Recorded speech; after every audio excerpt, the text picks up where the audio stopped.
Bismillahirrahmanirrahim. Assalamualaikum warahmatullahi wabarakatuh. Alhamdulillah wassalatu wassalamu ala Rasulillah wa ala alihi wa sahbihi wa mawalah. Amma ba'du ikhwani wa akhwati fillah rahimani wa rahimakumullah insyaallah taala. Pada kesempatan kali ini kita akan lanjutkan kembali ya pembahasan kita tentang 9 langkah mengajarkan bahasa Arab untuk tingkatan pemula ya menggunakan metode Fahimna. Kita sekarang sudah sampai pada pembahasan atau langkah yang ke-9, langkah yang terakhir.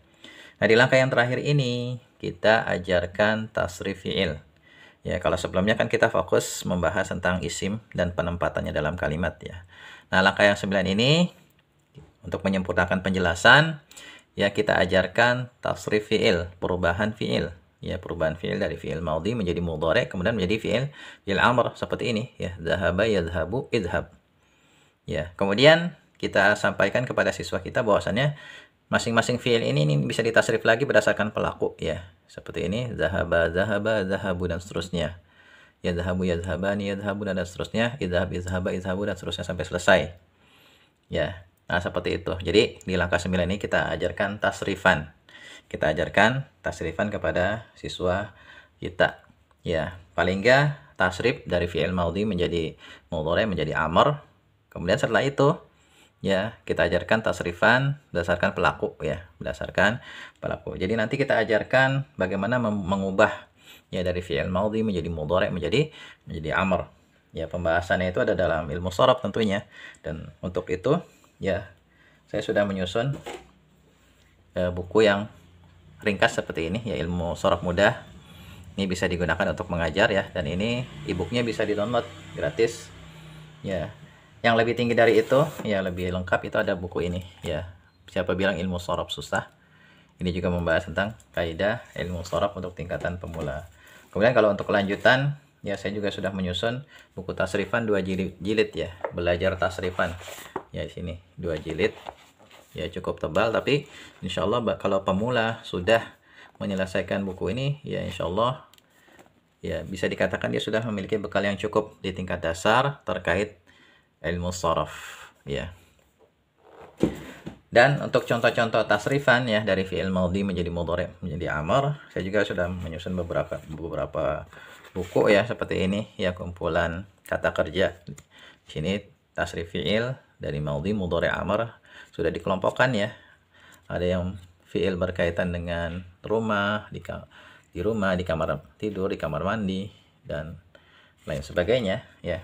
Kemudian juga ya, kalau yang berkaitan dengan Al-Qur'an juga ada ya, tasrif fi'il juz amma ya, tasrif fi'il yang ada dalam juz amma, tasrif fi'il yang ada di juz 29, kemudian tasrif fi'il yang ada di hadis arba'in.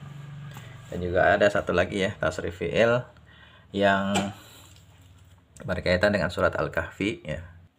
Tasrif fi'il yang terdapat di surat Al-Kahfi ya, surat Yasin, surat Ar-Rahman dan surat Waqiah. Nah, ini juga bisa dimanfaatkan ya untuk tasrifan dari fi'il maudhi, mudhari dan amr. Setelah itu ya, kita ajarkan siswa kita tasrifan berdasarkan pelaku ya. Berarti telah selesai ya 9 langkah mengajarkan bahasa Arab untuk tingkatan pemula. Kalau 9 langkah ini sudah dilakukan ya, ya insya Allah siswa kita sudah memiliki ya insya Allah pondasi yang cukup di tingkat dasar. Tapi ya setelah itu kalau nanti kita ajarkan kaidah ilmu nahwu dan sharaf tingkat lanjutan, insya Allah akan lebih mudah. Ya, mungkin setelah ini saya akan sharing bagaimana cara mengajarkan ilmu nahwu ya. Saya akan berikan langkah-langkah mengajarkan ilmu nahwu kepada para pelajar pemula ya. Insya Allah setelah ini akan ya kita lanjutkan ke pembahasan itu. Untuk sementara ini ya, silahkan ya 9 langkah ini dilakukan di ATM ya, amati, tiru dan dimodifikasi ya, supaya siswa kita ya mendapatkan kemudahan dalam belajar. Jadi intinya kan sebenarnya kalau kita mengajar itu adalah kita transfer ilmu. Nah, kemudian kita pikirkan tuh bagaimana caranya transfer ilmu ini bisa berjalan dengan mudah supaya siswa kita itu bisa memahaminya dengan mudah. Kemudian ya tumbuh motivasi mereka untuk belajar itu dulu. Jangan sampai di awal itu udah merasa berat. Ya, baru belajar 1-2 pelajaran merasa berat akhirnya berhenti. Nah, tentu ini kan tidak kita inginkan ya. Yang kita inginkan mereka itu terus tertarik untuk belajar. Ya, setelah itu kita serahkan pada Allah ya kan. Karena yang namanya ilmu itu kan dari Allah gitu. Jadi ya kita hanya bisa berusaha ya gimana caranya ilmu bisa ditransfer dengan baik, bagaimana siswa kita bisa memahami ilmu dengan baik, dan bagaimana siswa kita supaya terus semangat dalam belajar. Kita hanya bisa berusaha. Setelah itu ya kita serahkan pada Allah Subhanahu wa taala. Barangkali ini ya yang bisa kita bahas. Silakan ya antum kalau ada yang belum jelas ingin didiskusikan silakan ditanyakan di kolom komentar. Ya untuk sementara ini dulu ya, insyaallah setelah ini kita akan bahas mungkin bagaimana cara mengajarkan ilmu nahwu untuk para pemula. Ya, assalamualaikum warahmatullahi wabarakatuh.